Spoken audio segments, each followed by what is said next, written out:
Today we have Mary Stancavage, a meditation instructor and mentor who has been teaching in recovery centers in Los Angeles for the past 37 years. She also serves as executive director of the Mind Body Awareness Project in Oakland, which brings mindfulness and emotional awareness training to understanding undeserved and incarcerated youth. She is also part of the Guiding Teachers Council at Insight Community of the Desert. And it is so wonderful to have you here, Mary. It's been such a long time since I've seen you pre-pandemic. So it's so good to see your face. Welcome. We're so glad to have you here with us. Thank you, thank you, thank you. Well, I'm honored for the invitation. I live in Southern California. I live in Burbank, but that's about as close as I get to screenwriting and film. So I'm honored to be here as part of this class. So thank you for having me, and thanks. Hi everyone. It's good to see you. I have not been teaching for 37 years. Let me put it that way. There's one thing. And I'm the ex-ED of Mind Body Awareness. But other than that, it sounds good. Thanks. Well, the sort of connection here is, at least for myself, and I think that you can even comment on this for you and your perspective. But one thing that oftentimes when I go into education or I go into spaces, there's sort of a lack of this idea of mindfulness and sort of practicing how to center yourself. But I have found that in the last, decade or so, there's been more of an involvement of that. And I've seen the benefits of how that actually contributes to creativity, how that makes you more productive, more innovative, and actually makes you more relaxed and comfortable on sets, safe, secure, and also takes you away from conflict in meaningful ways. And I don't know if that's been your experience with your students, or if you have any comments from that perspective at all. No, thank you. I think it's true. I think mindfulness simply means paying attention ultimately, and not just watching like where you're looking when you cross the street, but how surprising it is when we don't pay attention walking across the street, especially when we have our devices in our hands. Or I don't know how many times I've driven past my freeway off ramp because my mind is 1,000 other places. And so to have that awareness, or to kind of training the mind, it's a training. It is really helpful. It is really a way to recognize when the mind gets caught up in some story and then come back and go, wait a minute, that's just a story. That's not, what's the reality of this moment? What's the reality right here? So yeah, it's been very beneficial. It's changed my life. It's changed the life of a lot of folks I know. In fact, as you were speaking, remembered I went through teacher training many years ago with someone who is in the film industry, and he used to he brought it to set with him. And he said he used to teach it to folks he worked with, and it was really beneficial. Just this settling down. I mean, how often do we even just stop and take a breath and feel our feet on the floor? Yeah, actually the other day, and this sort of connects with our conversation with Yuka Honda, the musician. Last week, we were talking to her about her work with Chibamato, and then also her work with Yoko Ono. And she mentioned this idea that Yoko gave to her early in her career, where she said, everything is a blessing in disguise. And then she said once she heard that, it really changed her thinking on so many things. And that sort of connects right with your idea, because it's almost like a Zen koan, right? It sort of switches that idea of, instead of looking at it as a negative thing, suddenly turn it into a positive.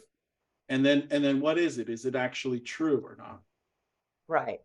And yeah, thank you. I was reading, because you sent me that quote when you and I were corresponding about coming today. And I was reflecting on that, and I don't actually know if I would believe that, or if I believe it like it's a blessing in disguise. Instead, I would just say, what is it? Mm, Instead of trying to label it blessing, not blessing, pleasant, unpleasant, but just like what it really coming into face to face with the reality of the experience of the moment. mm, And then not, yeah, so it could be a blessing. I mean, because we all come from different backgrounds, we all have different ways of connecting with the world, and some words are really meaningful. So blessing may be meaningful to folks. So I'm not going to say, no, you can't ever do that. It's really about finding your own way to be present. mm. Um, yeah, yeah, go ahead. Yeah, Yeah, and that's it. that also makes me think of the work of Byron Katie, and I don't know if you're familiar with her, where she has that those four levels of questioning. Whereas, is that true? Can you absolutely know it's true? Who would you be without that thought? And then turn Mm, it around, you know? mm, And mhm, so anytime you have a thought, then, it's sort of exactly like the question you just asked. What is it? So you're dealing with your reality as it is. And actually last week, Prime, one of the students here, Prime can wave his hands. We were sort of talking about how when we come to having a lot of ideas or being able to launch on something, a lot of times, at least for me, it's about creating a realistic plan forward. And once that realistic plan is there, and it has to be realistic, it can't be something that's sort of like far-fetched. I mean, you can have sort of like a dream, but you have these very specific steps that you can do. Suddenly what's in front of you becomes something you can take a journey on. absolutely. Absolutely. I think it's that connection with reality that is so important because we are so um, not used to it. I mean, and it goes back to, the amygdala going, what's pleasant, what's not, what's danger, what's not danger, that fight, flight, or freeze mentality, and, pushing away the unpleasant and latching on to the pleasant. And we our lives are conditioned by messages we've received from our families, from society, telling us this is right, this is wrong, you're right, you're wrong, you belong, you don't belong, all these things that we internalize, and we've developed ways of walking through the world that may not necessarily be true. I used to say that my mind and reality were often in two different rooms. And it was this journey to reconnect with what's really going on. Is that true, or is that my story about what I think it should be or what I want it to be? And so if we can come to that place, and equanimity is a practice that I do a lot, which is a practice of mindfulness, which is, I love the definition that I heard one time, which is a deep intimacy with our experience without preference. We may see things that need to change. We may recognize that there's injustices that need to be addressed. But right now, how can I be present with the way it is? And that ability to be fully present with reality is powerful. It gives you a foundation to stand on, and then you can move from that place, from that deep intimacy with this moment. So beautiful. And it's so real, and it's just expressing that reality, right? And oftentimes for me, when I'm coming up with characters or I'm doing ideas, when I find myself connecting with that reality within me, but also being in the present moment, I also find this sort of empathy within the creative practice being found. And then when people are experiencing whatever I've created, they also enter in this space of being in a certain level of presence with whatever I've created. That's a bit different than, something that's distant from them. Suddenly they're impacted by it, right? Right. Because what you're talking about reminds me of there's vulnerability there, and people connect with vulnerability and this recognition of shared humanity.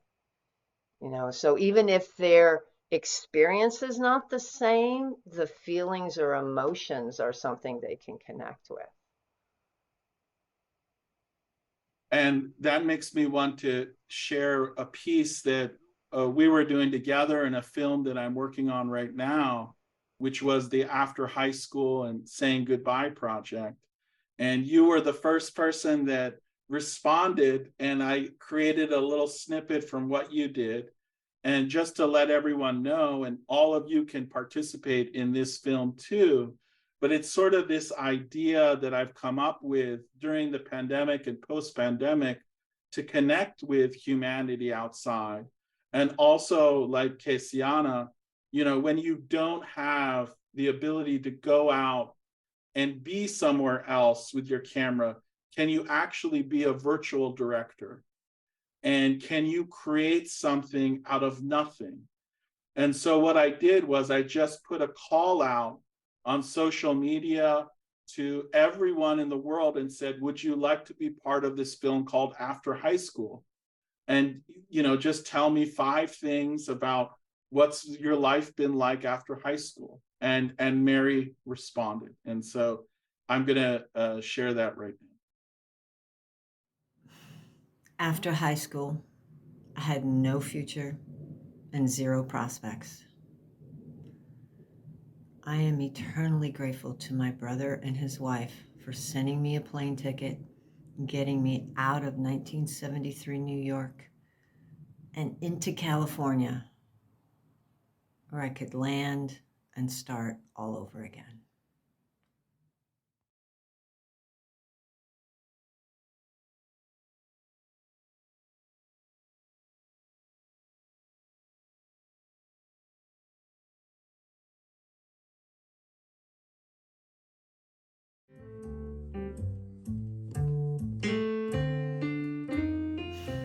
After high school, I had no future and zero prospects.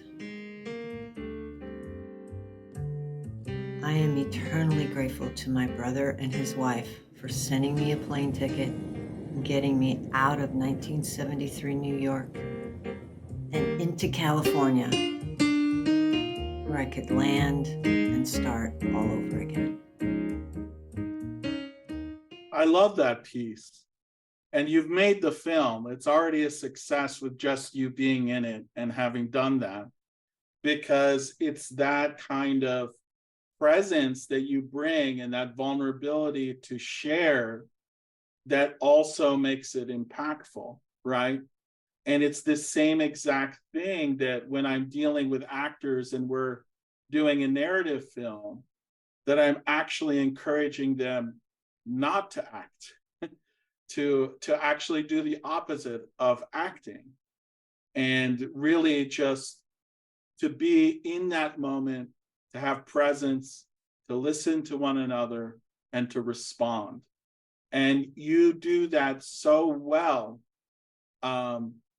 Is that part of the practice? Is that part of listening to students, to responding to people? Is that a part of experiencing your natural environment? I'm curious. Yeah. How have you developed that? That's the $1 million question, I think. I think the biggest piece of this is, yes, it is part of my practice. And I started practicing mindfulness meditation seriously about 17, 18 years ago with a teacher. I'd go to class every week and really every day sit down and practice this stuff. And the biggest thing for me was the reconnection of my body to my body to my head. Because I was so disconnected and totally not knowing what's going on. And there's a book called The Body Keeps the Score, and it talks about how trauma lodges in our bodies, and it kind of dictates how we react to the world. And if we're not aware of it, we're going to be doing things and reacting in ways that, sometimes you're like, why am I doing these things over and over and over again? And until we reconnect, and it's not necessarily easy work, because there's some things that arise that are painful. And I really want to say that a caveat that mindfulness is not for everyone, because there are folks who have a lot of perhaps traumatic experiences or difficulties, and this is not necessarily the wisest route, but it is beneficial for a lot of people. And for me, it was that reconnection with the body. So I could feel the ground, so I can recognize my vulnerability, because Lord, being vulnerable is the last thing I wanted to do in my life. It's like, keep me away from feeling. Thank you. It's much easier just to go about, trying to figure it all out, get it all right, and then I'll be okay. But that's impossible.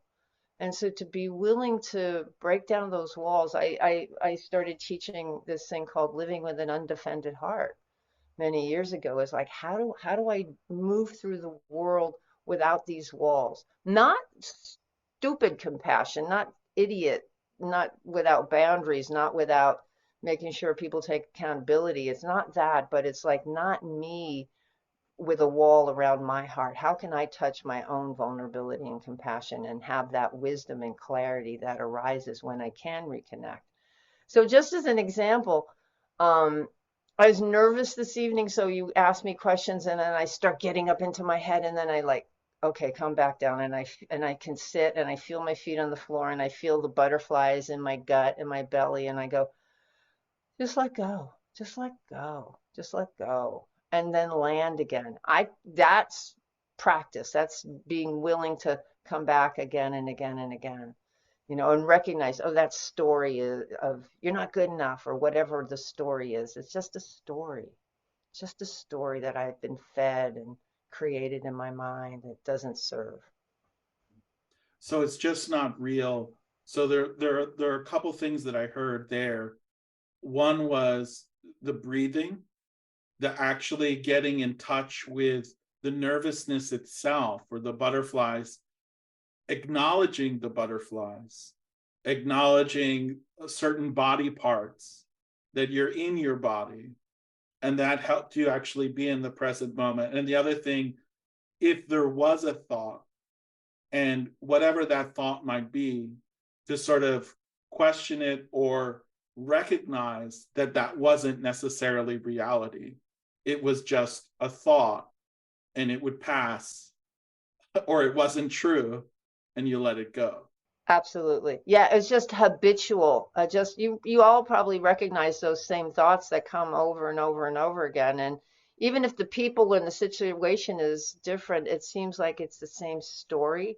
And so to begin to recognize those habitual stories of the mind and be willing to let them go and say, what is this? There's a speaker, you mentioned Zen earlier. There's a Zen teaching called beginner's mind, or don't know mind, really letting go of preconceived ideas, which I think helps with creativity, because if you have this idea of the way it's supposed to be, you block off so much of what it could be. So if you're willing to say, don't know, what is this? And as you said, what is this really? And then you can touch into what actually is present. Yeah, I often return to that Only Don't Know book. I think it was Zen Master Sheng's son, the Kwanum school of Zen, and he said something like, "When I want to cry, I cry 100%. When I want to laugh, I laugh 100%. When I don't know 100%." That's quite brilliant, right? And that idea of not knowing, right, at least for the artist or the creator, gives you this space of infinitude, right, where anything is possible. And oftentimes artists, when they feel limited or they feel the negative thought, they might constrain and suddenly have horse blinders on, when the reality is there are 100 of open doors and windows around them that they don't realize is possible in that moment. Yeah, absolutely. Absolutely. There's a freedom, there's a spaciousness that happens when you can let go of those, like that intimacy with your experience without preference. Don't know mind, or let beginner's mind is letting go of those preferences, saying maybe that worked 10 years ago, but maybe I can put that down and see what works right now, or what makes sense right now, and get rid of those shoulds. We Mm. should all over ourselves, and it's not Should, necessarily yeah, the should is not wisest. a good word, huh? I'm going to go ahead and open this up. I know you have a limited time. Yeah. If anybody has any questions for Mary, you're welcome to ask them. So I've recently been something like I've been struggling. I've had a lot of different projects going on, and I've had a hard time kind of switching over from one project to the other more seamlessly. In the past, I've had like one project at a time, and I'm pretty good at getting into the zone for whatever I might be working on that day. But then I leave that and I have all this day left, and I don't know how to like recenter myself to either go back to that or work on something new. So if you have any tips on that. I know that one. That's yeah, that's a big one for me too. It's like what I try and do is like, just stay in the I'm not necessarily very good at it. But there's a phrase I like. It's called right now it's like this. Again, it's like, okay, where am I right now? And can I be with this right here, right now? And so, what I've had to recognize is that how I work too. I work better in the morning, and I can't do anything at night. And so maybe I can arrange what I have to get done for the morning time, and then maybe prioritize my stuff. I know when you're in school, it's not always that easy because it's coming at you all the time. But I have to do that because I have multiple jobs, because that's the way of the world right now. And it's like, okay, what's today? And then try and get those other ones out of my mind psychologically, because they weigh on you. If you're doing one thing and you got all the others there just sitting on your shoulder going, what about me? What about me? It impacts, and it's hard to get in the zone, at least for me. And so to really give my brain, say, no, not now. We're doing that at 2 o'clock this afternoon. That helps. I'm not always really always successful at it, but it helps to kind of give me some parameters. No, thank you. That actually makes a lot of sense. I think I'm gonna Oh, try like good. scheduling it a little more because I like the part you said. Like I'm not gonna focus on that now. I'm gonna focus. I know when I'm gonna focus on that. And as soon as you said that, I realized it's kind of like I'll I'll be like, okay, maybe I'll just work on it now. Like it seduces me. I'm like, all right, fine, I'll just switch over, or something like that. So that's a good idea. Thank you. Oh, good. Yay. Thanks. Anyone else? Yes, Yana? Yes. Hi. Hi, Mary. My name is Cassiana, and I'm from Nigeria.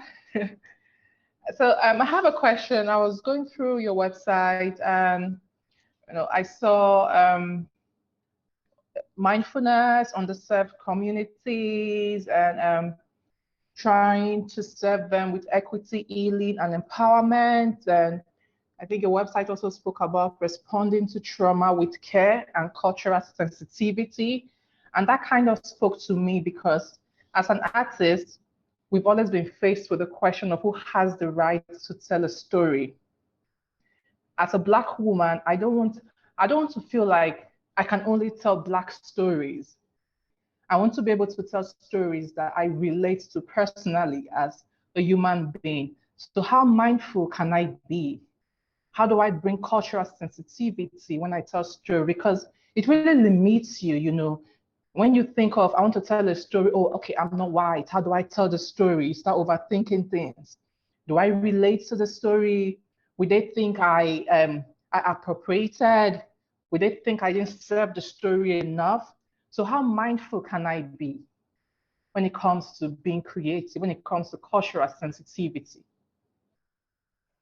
Hi, Cassiana. I think just asking that question is you are on the road to just be going in the right direction. And I'm also aware of that too. And what I do is, because sometimes I don't have the answer, you know, I'll say I feel it, but I talk to people I trust and get another perspective, another point of view, and say, how does this land for you? What do you think about this? People I trust and will tell me the truth.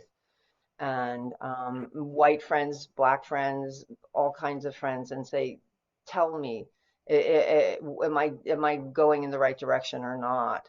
But I think like you were talking about sharing human stories,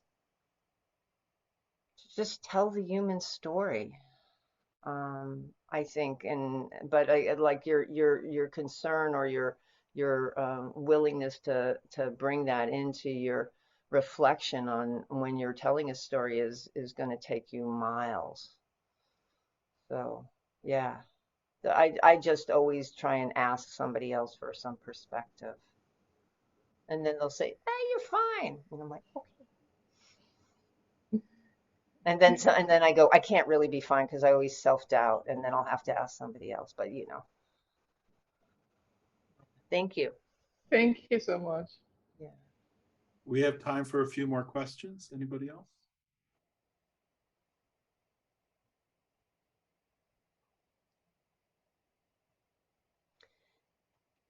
Can I ask which website you were looking at? Was it my own or the Meditation Coalition? Just, I think the meditation oh, okay. Yeah, yeah, yeah, website, yeah. yes. Yeah, that's part of an organization I helped co-found. Yeah, great.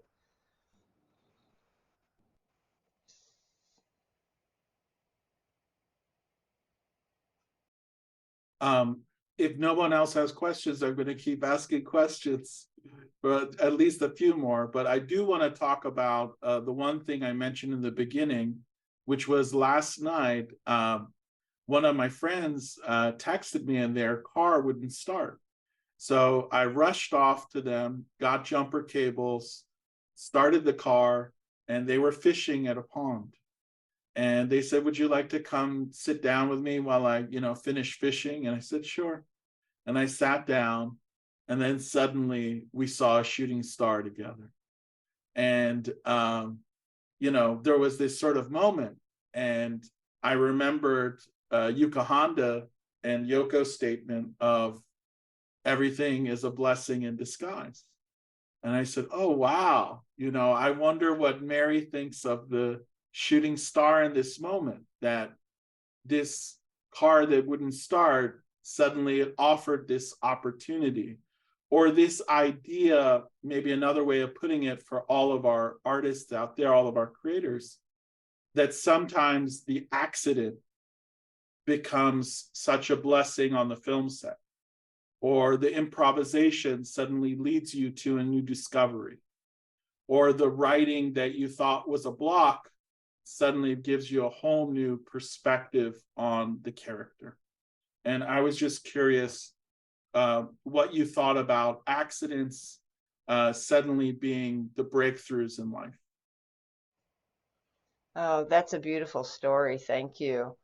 And I think a couple of things came to me. One was remembered a Zen story, and I'm not Zen, but they have such wonderful stories. And I can't remember, but it was a farmer and everything that happened, somebody said, "Oh, that's good" or "That's bad," and his response was, "So it seems," or whatever, or "You never know."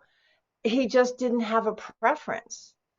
Because your friend seemed to be like, oh, my friend came with jumper cables, but look at where we are. Let's sit and be. It's not like, this sucks. Oh my God, can you believe it? It's just like, okay, right now it's like this. I have it on my arm so I don't forget. Right now it's like this. What is this moment? And it's like, oh, we get to sit and see a shooting star. You deal with it as it is without labeling, so that can be a blessing. That can be whatever's brings you comfort, to name it. I think that's important, not to say you can't say this, you can't say that, but I think that's beautiful. If you're awake and paying attention, the whole world is open. It's when you've got those blinders, as you mentioned, on, that you don't see this stuff because you're so fixated.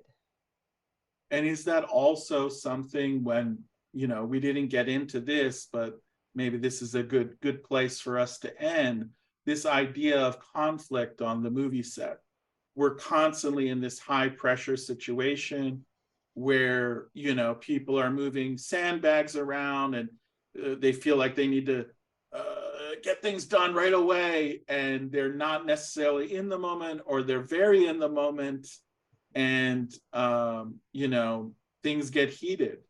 Are there ways in which we can sort of have composure in those moments and bring things away from being too much, you know, to sort of calming things down? Is it simply just taking a breath? Is it something we can say to others? Is there any piece of advice you'd give? I think I haven't been in that situation, but I went for a hike with a friend who's an AD on Monday, and she was regaling me with stories. But I think pausing before reacting, it's so easy to get amped up or ramped up and get into it. But if you don't want to go there, see if you can pause, connect with the feelings. Anger, you know, people say anger, you're not supposed to feel anger. You can't help it if it's there, but how do you work with it and go, oh, wow, look at this anger. But do you want to come from that anger, or do you want to come from wisdom? And I like to think about what I say is what I'm saying true? Is it kind? I mean, am I saying it nicely? Is it necessary? More than half the time, the stuff I want to say isn't necessary. And how can I, you know, work through this without being trampled on either? It's also about it's not about acquiescing and going, okay, I don't want to cause a problem, so you win. It's not that at all.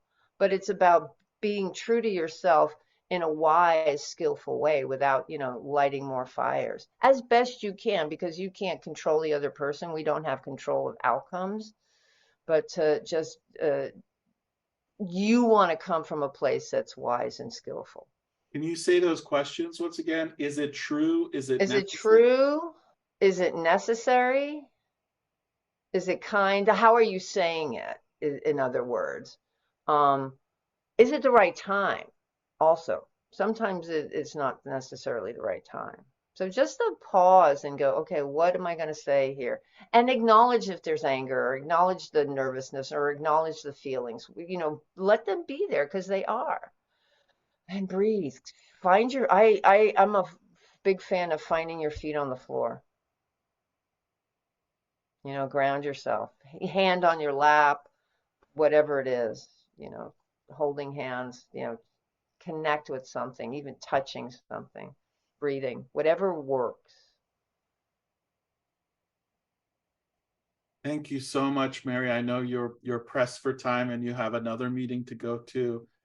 We would love it if you come back and talk with us again, especially as we go through the situations of shooting these short films. Yeah. My pleasure. It'd be an honor and a privilege to be with you all.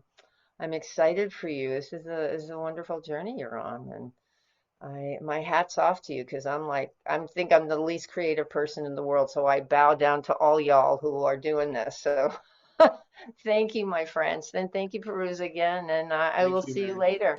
Bye, everyone. Have a good evening. Thank you. You're welcome. Bye.